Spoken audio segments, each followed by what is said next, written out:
우리 박종래 권사님 목소리 참 이쁘시네요. 맑고 깨끗하고 참 청아합니다. Amazing Grace 이 찬양이야 들으면 들을수록 늘 은혜가 되죠. 감사하죠. 저희 교회에서 이렇게 전도가 열심히 되고 있는데 여러분, 우리는 열심히 복음을 뿌리는 것이 사명입니다. 여러분, 그 복음의 열매를 거두게 하시는 이는 하나님이시고요, 우리는 열심히 복음을 뿌리기만 하면 됩니다. 우리 교회가 주님 오시는 날까지 복음 뿌리고 예수 그리스도를 이 땅에 열심히 전하는 복된 교회가 되기를 축복합니다. 우리 새가족 여러분들께서 이렇게 또 전도에 열심을 내주셔서 얼마나 감사한지 모르겠어요. 강단 기도를 위해서 이 방석 꾸미는 것도 아주 좋은 천으로 우리 집사님 새가족분 한 분께서 다 손수 떠서 만들어서 이렇게 해주시고, 또 우리 권사님 한 분은 이제 새로 오신 지 얼마 되지도 않았습니다만은 한두 달밖에 안 됐는데 벌써 전도용품으로 구운 소금, 아주 좋은 소금 넣은 전도용품을 2,000개를 또 우리 또 전도부에 기부를 해주셨고요. 뿐만 아니라 또 우리 조이길 집사님 이렇게 또 초콜릿 공장을 운영하시면서 전도로 쓰시라고 또 이제 초콜릿을 많이 주시기로 했습니다. 이렇게 여러분들이 많이 협력해 주고 있어요. 얼마나 감사한지 모르겠습니다. 우리 양원교회가 여러분 열심히 전도하고 거룩한 부흥을 맞이하는 추수의 계절이 우리 양원교회도 돌아올 줄로 믿습니다. 여러분들, 이렇게 많은 영혼들이 주께로 돌아오는 것도 중요하지만 우리 양원교회가 새로 오시는 성도님들을 잘 정착할 수 있도록 시스템화해 가는 것이 굉장히 중요합니다.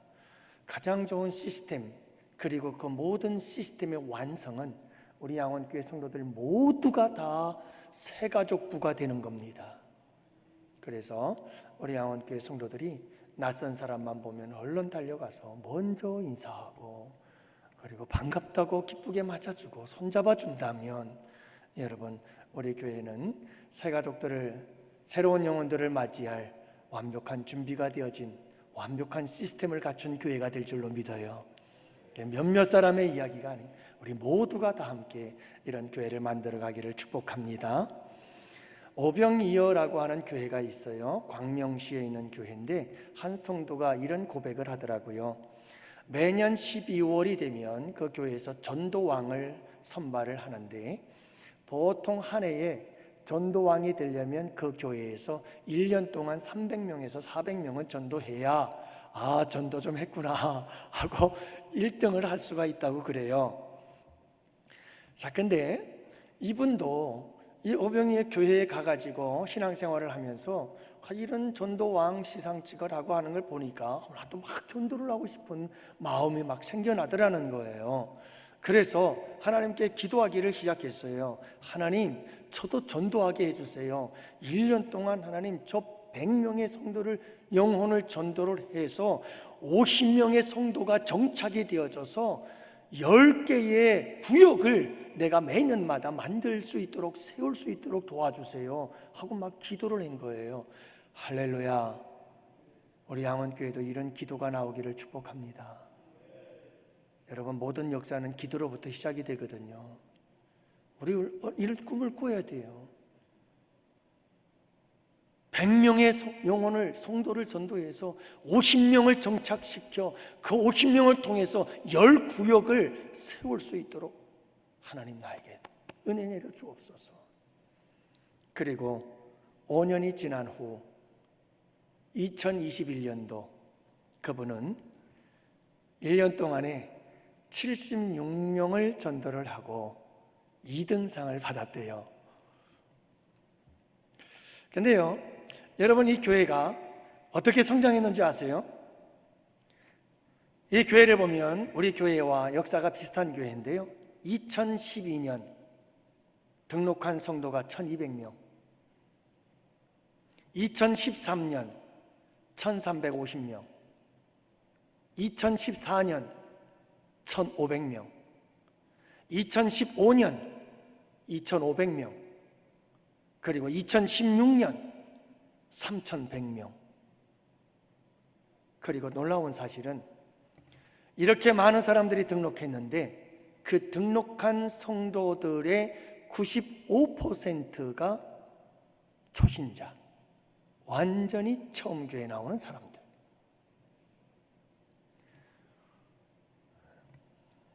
여러분, 수평이동이 아니라는 거예요. 예수 믿던 사람이 이 교회 다니다 저 교회로 와서 온 사람들이 아니라는 거예요. 95%가 전혀 예수 믿지 않는 사람들을 전도해냈다는 거예요. 이만큼의 숫자를. 지금 이 교회는 1만 명 이상이 모이는 교회가 되었어요. 사랑하는 성도 여러분, 성도의 수가 많이 늘어나서 자랑스럽다, 이것도 우리에게 동기가 될 수 있지만 그것보다 더 중요한 것이 있어요. 우리 예수님께서 십자가에 피 흘리시고 죽으신 것은 한 영혼을 구원하기 위하기 때문이에요. 한 영혼이 주께로 돌아오면 우리 주님이 기뻐서 춤추시기 때문이에요. 마지막 때가 점점 가까워지고 있고 주님 오실 날이 가까워지고 있는 이때에 교회가 해야 할 가장 급한 사명 중에 하나는 예수 전에서 많은 영혼들을 구원해내야 한다는 거죠. 여러분, 이 사명을 갖고 우리 양원교회가 아름답게 주님 오실 때까지 사명 감당하는 복된 우리 양원교회가 되기를 축복합니다. 그래서 오늘 말씀을 통해서 여러분들과 함께 은혜 나누고자 하는 것은 오늘도 여전히 마지막 5번째 시간일 것 같습니다. 어떻게 우리가 사명을 감당해 왔는가 하는 것을 돌아보고 앞으로 우리가 어떻게 사명을 감당해야 할 것인가 하는 것을 사도 바울이 에베소 교회에서 3년 동안 사역한 것을 돌아보면서 함께 도전을 받는 거죠. 지금까지 나는 우리 양원교회에서 어떻게 봉사하고 섬기며 사역을 감당해 왔는가, 그리고 앞으로 우리는 이 양원교회에서 어떻게 사명을 감당해야 하는가 하는 거예요. 첫날부터 끝날까지 변함이 없었다. 사도 바울은 변함이 없이 오로지 충성을 다했다라고 하는 것을 말씀을 드렸고요. 모든 겸손과 그는 정말 처음부터 끝까지 변함없는 겸손한 자세로, 겸손이란 그저 사람 앞에 자기를 낮추는 것이 아니라 하나님 없이 살 수 없어요. 하나님 없이 난 아무것도 할 수 없어요.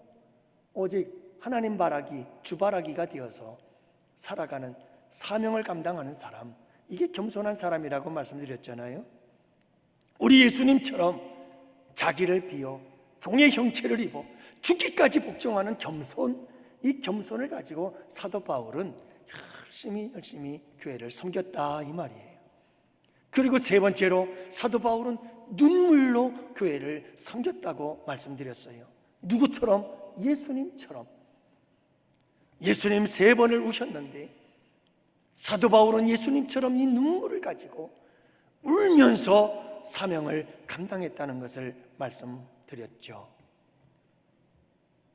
교회 여러분, 4번째로는 지난주에 우리가 함께 나눈 말씀이 모든 시험을 참았다. 모든 시험을 참았다. 유대인들의 간계로 말미암은 수많은 시험들을 다 참아냈다는 거예요. 여러분, 교회에서 주님을 위해서 일하고 섬기다 보면 얼마나 많은 힘든 일들이 있어요. 가장 힘든 게 사람의 문제죠. 사람과 사람들과의 관계 속에서 일어나는 충돌, 생각의 다름, 여기서 빚어지는 수많은 갈등들. 그래서 참 우리가 주님을 위해서 일하다가 어려운 일들을 많이 겪곤 합니다. 사도 바울은 유대인의 관계로 말미암아 당한 시험을 참고 주를 섬겼다라고 말하고 있어요. 주를 섬김과 시험을 참는 것은 이건 별개가 아니에요. 절대로 우리에게 당한 여러 가지 어려운 일들을, 고난과 역경들을 참고 이기지 못하면 주님을 섬길 수 없어요. 주님을 섬기려면 반드시 어려움이 찾아와요. 우리 양원교회 성도들은 주님을 섬기다가 힘들고 어려운 일을 당할 때 이상히 여기지 않는 성도들이 되시기를 축복합니다. 저도 이거 훈련받기 정말 힘들었어요. 지금도 마찬가지예요. 뭐 훈련되었다 봤다 뭐 조금 더 나아진 것 뿐이죠. 뭔지 아세요?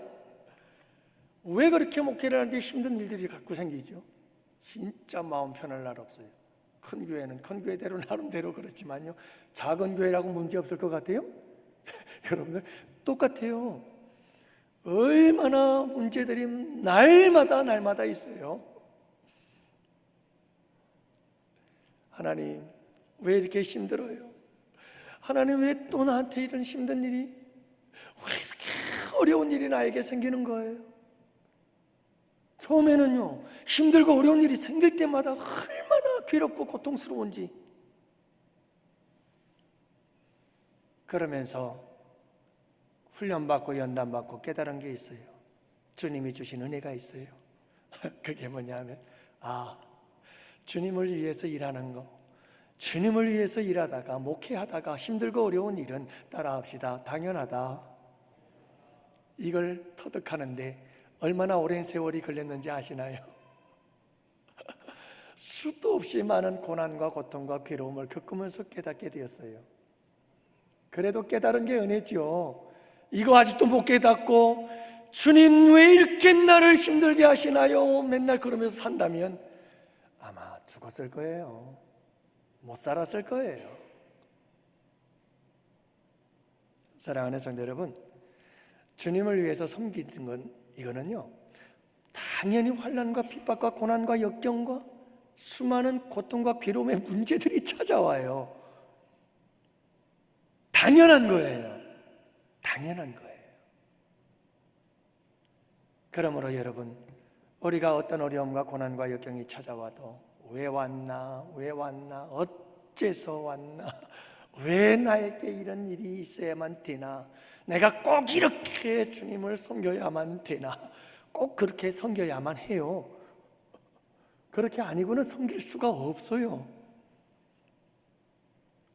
사랑하는 성도 여러분, 우리가 이렇게 시험을 참고 주를 섬겼다, 사도 바울처럼 우리가 시험을 참고 주를 섬기는 아름다운 섬김의 사람들이 되시기를 축복합니다. 여러분들 기쁨으로 감당하셔야 돼요. 우리 주님께서 지신 십자가가 아니면 안 되고요, 주님을 향한 사랑이 없으면 안 되고요. 지난주 말씀드렸잖아요. 어떻게 이런 시험들을 참을 수 있느냐? 교회 사랑하는 마음, 예수님을, 하나님을 사랑하는 마음, 그리고 여러분 정말 예수 그리스도의 그 십자가의 그 놀라우신 피 묻은 복음에 대한 뜨거운 감동이 없으면 이거 감당 못해요. 오늘은 여러분들과 함께 전하여 가르치고 증언했다, 사도 바울의 마지막 사역. 여러분, 사도 바울은요, 이 에베소 교회를 섬기면서 열심히 이렇게 눈물로 겸손으로 모든 시험을 참고 견디며 섬기며 사역했는데 어떤 사역을 했을까? 그의 사역의 핵심들은 무엇이었을까 하는 건데, 첫째 오늘 여러분들과 함께 나누고자 하는 것은 유익한 것은 무엇이든지 라고 하는 말씀이에요.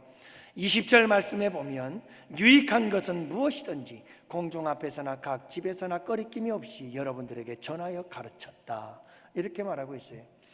사도 바울의 사역에 오로지 그가 관심을 가졌던 것은 뭐냐 하면, 오직 그가 집중하고 있었던 게 뭐냐 하면, 늘 그가 생각하고 있었던 게 뭐냐 하면 교회의 유익이라는 거예요.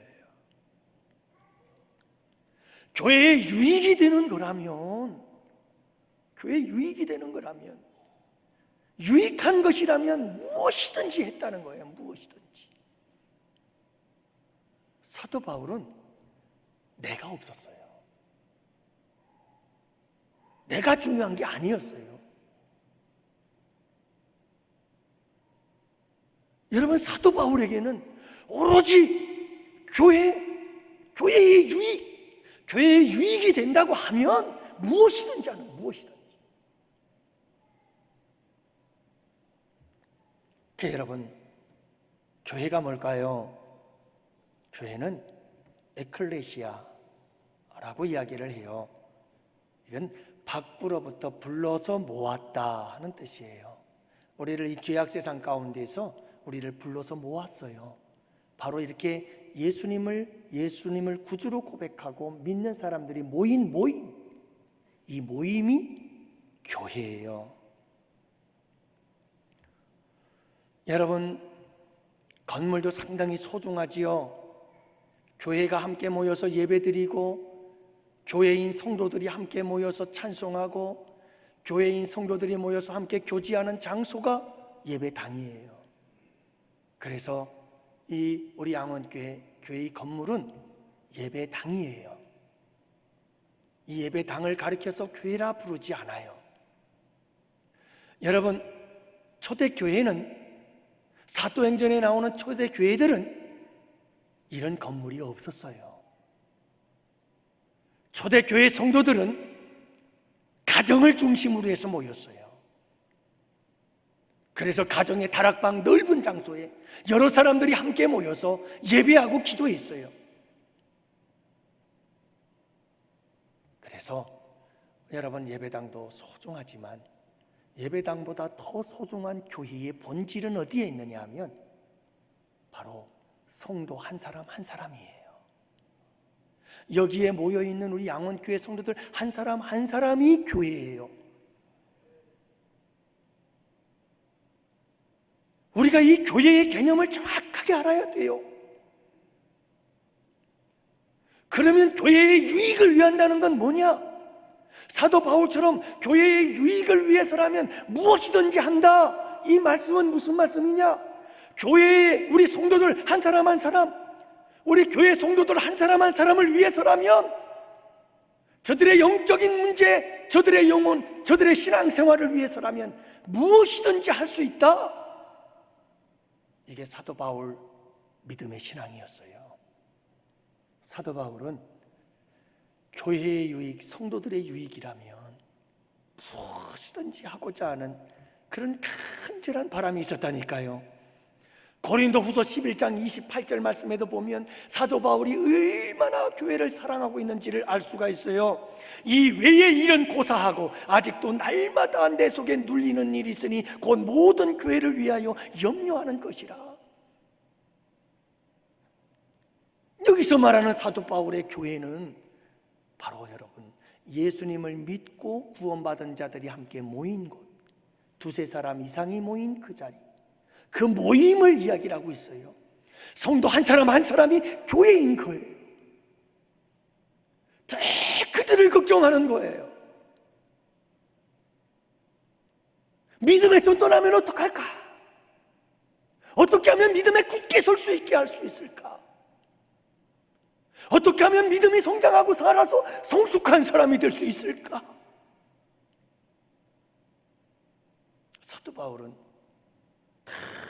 그 걱정이, 그 고민이죠. 그래서 여러분, 사도 바울은 오로지 교회 유익을 위해서, 교회 유익을 위해서, 교회 유익을 위해서 모든 것을 하겠다.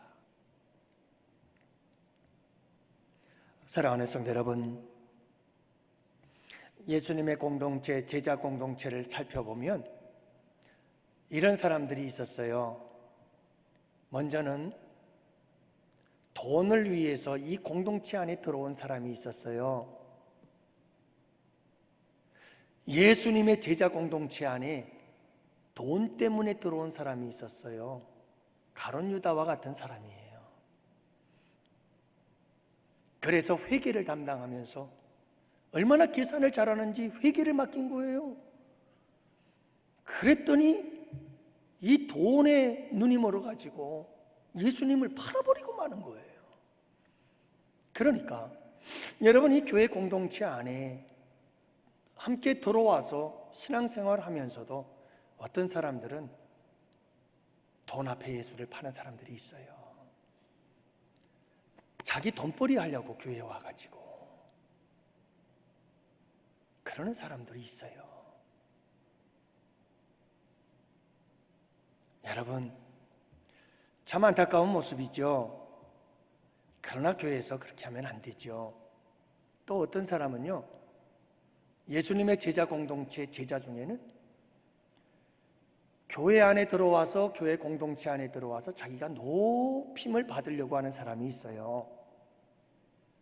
여러분, 세베대의 두 아들의 어머니 이야기를 아시나요? 어느 날 세베대의 두 아들 야고보와 요한, 이 두 아들 어머니가 예수님께 찾아와 가지고는 예수님께 느닷없이 부탁을 하는데, 무슨 부탁을 하지요? 예수님, 당신의 나라가 임할 때에 우리 두 아들을 왼쪽 오른쪽, 왼팔 오른팔로 세워주세요. 성공하게 출세시켜달라는 말 아니에요? 제자들에게도 이런 마음을 가진 사람들이 많이 있었어요. 그래서 여러분, 예수님과 함께 제자들이 예루살렘을 향해서 올라가는데, 예루살렘을 향해서 올라가는 중에 누가복음 22장 24절 말씀에 보면 또 그들 사이에 그중 누가 크냐 하는 다툼이 난지라. 아니, 서로 싸우고 있는 거예요, 제자들이. 아니, 예루살렘을 향해서 올라가고 있는 길에서 제자들이 서로 싸워. 다툼이 일어났어요. 뭐 때문에 다퉜느냐? 예루살렘이 가까워지고 있거든요. 예루살렘이 가까워지고 있어요. 예수님이 예루살렘에 들어가면 세상이 개벽하는 거예요. 새 세상이 오네? 그러면 예수님은 왕이 되고 그 다음에 따르던 자기들은 뭐가 되는 거예요? 한 자리씩 해먹는 거예요. 청와대를 들어갈 거냐, 장관을 해먹을 거냐. 제자들이 들떠가지고 예루살렘이 가까우면 가까울수록 서로 싸우는 거예요. 야, 내가 비서실장 자리지, 내가 이런 장관을 할 거야. 서로 높임을 받겠다고 싸우고 있는 거예요. 여러분, 예루살렘에 올라가면 무슨 일이 일어나죠? 예수님은 십자가에 못 박혀 죽어야 되는 그 예루살렘이에요. 근데 이 교회 공동체 안에 들어와 가지고 높임을 받으려는 사람들이 자꾸 있어요. 자꾸 자기가 뭔가 높임을 받으려고 하는 사람들. 이거는 참되고 진정한 교회의 본질과 어긋나는 거예요. 우리 예수님도 이 세상에 왜 오셨어요? 내가 온 것은 섬김을 받으려고 온 것이 아니라 섬기려 하고 내 목숨을 대속물로 주기 위해서 오셨다고 그랬어요. 교회는 누구도, 그 누구도 높임을 받는 곳이 아니에요. 교회는 섬기는 곳이에요.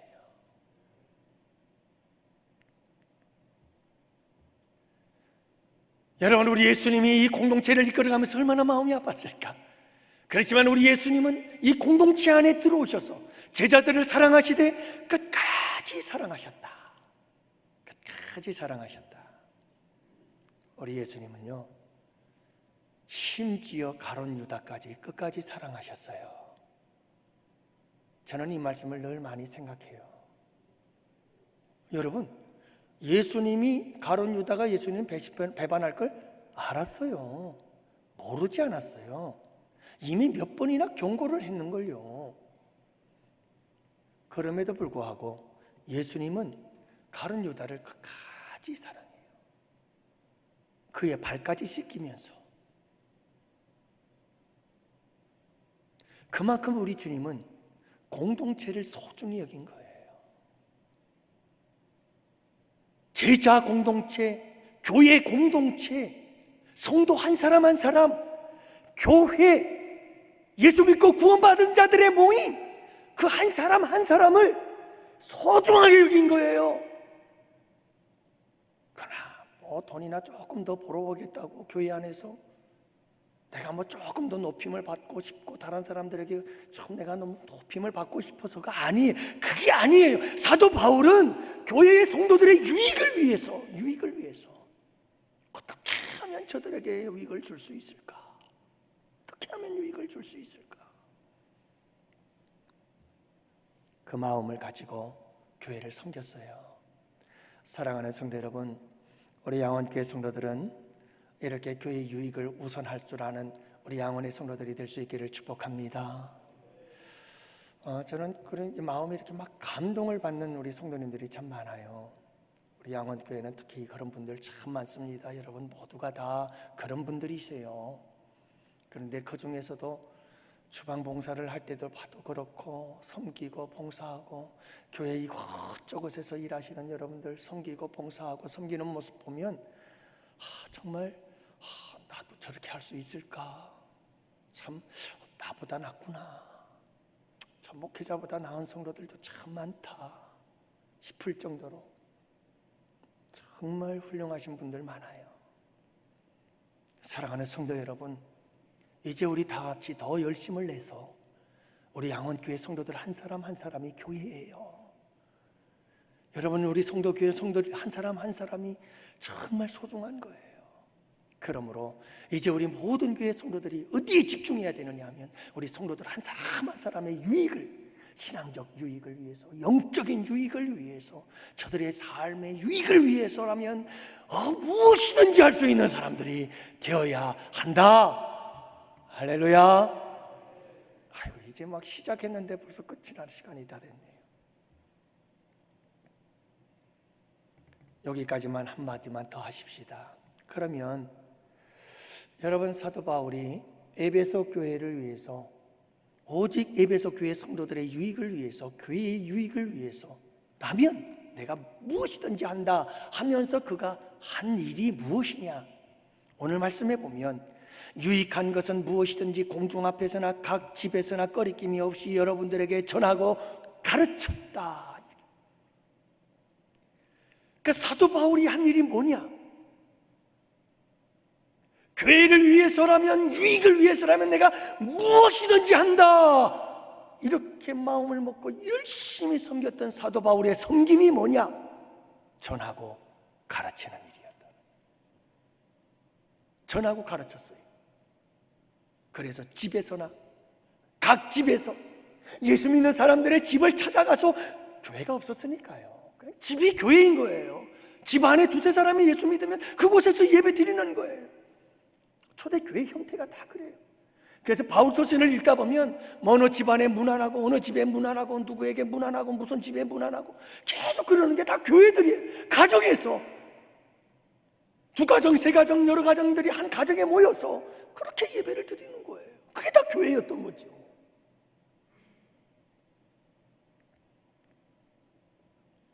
그 교회의 유익을 위해서 할 수 있는 일이 무엇이었는가? 사도 바울이 할 수 있었던 일, 그 일은 전하고 가르치는 일이었어요. 집에 가서 한 사람 한 사람 가정들로 모여서 오늘 어느 가정으로 갈 테니 그 가정교회에 모이세요. 그래서 여러분, 구역을 가정교회라고 얘기를 하는 그런 시스템도 있습니다. 셀 교회를 하는 그런 교회들을 보면 가정교회라고 그래요. 가정교회. 교회 안에 다른 가정에서 함께 모여서 가정을 여러분 만들어서 함께 만들어가는 교회들이죠. 여러분, 가정에 가서 하나님의 말씀을 전하고 가르치고, 또 공중 앞에서 사람들이 많이 모이면 많이 모인 자리에서 그곳에서 많은 사람들에게 예수님을 전하고 가르치고 말씀을 증거하고. 여러분, 이 말씀들을 생각하면 누구 생각이 나요? 예수님 생각나죠. 우리는 그냥 누가 쿡 찔러도 예수님 나와야 되잖아요. 예수님 생각나는 거예요. 예수님의 3대 사역이 뭐예요? 가르치고, 전하고, 고치시고. 여러분, 3대 이 사역을 사도 바울은 이어서 교회들에게 계속해서 그 사역을 이루어 나가는 거예요. 사랑하는 성도 여러분, 예수님, 눈에 보이는 예수님이 이 땅에 계시나요? 안 계시나요? 대답해 보세요. 틀려도 괜찮아요. 눈에 보이는 예수님이 이 세상에, 이 땅에 계시나요? 안 계시나요? 계신 것도 같고 안 계신 것도 같죠? 안 계신데 저런 질문할 리는 없을 것 같기도 한데, 이렇게 저렇게 대답을 피하려니까 침묵밖에 안 되죠. 여러분, 예수님은 우리를 위해서 피 흘리시고 십자가에 죽으셨다가 다시 살아나셔서 500여 형제들에게 보이시고 승천하셨어요. 근데 우리 예수님께서 승천하시면서 예수님의 몸을 이 땅에 남겨놓으셨어요. 눈에 보이는 예수님의 몸을 이 땅에 남겨놓았어요. 그게 교회예요. 그래서 교회는 예수 그리스도의 몸이라 하는 거예요. 여러분 생각해 보세요. 세상 사람들이 예수님을 보고 있어요. 세상 사람들이 예수님을 보고 있어요. 저 하늘에 계신 하나님 보좌 우편에 계신 예수님을 어떻게 봐요? 예수님께서 승천하시면서 이 땅에 남겨놓으신 예수님을 세상 사람들은 봐요. 이 땅에 눈에 볼 수 있도록 남겨진 교회, 예수님의 몸, 그게 교회예요. 여러분 두렵고 떨리지 않아요? 저는 제가 이 말씀을 하면서도 지금 닭살이 돋을 만큼 떨려요. 내가 바로 예수님을 세상에 보여주고 있는 자라는 거예요. 세상 사람들은 누굴 통해서 예수님을 보느냐 하면 나를 통해서 보는 거예요. 세상 사람들은 무엇을 통해서 예수님을 보느냐 하면 우리 교회를 통해서 봐요. 바로 이렇게 세상 사람들은 예수님을 보게 되는 거예요. 과연 우리는 이 세상 사람들에게 어떤 예수를 보여주고 있을까요?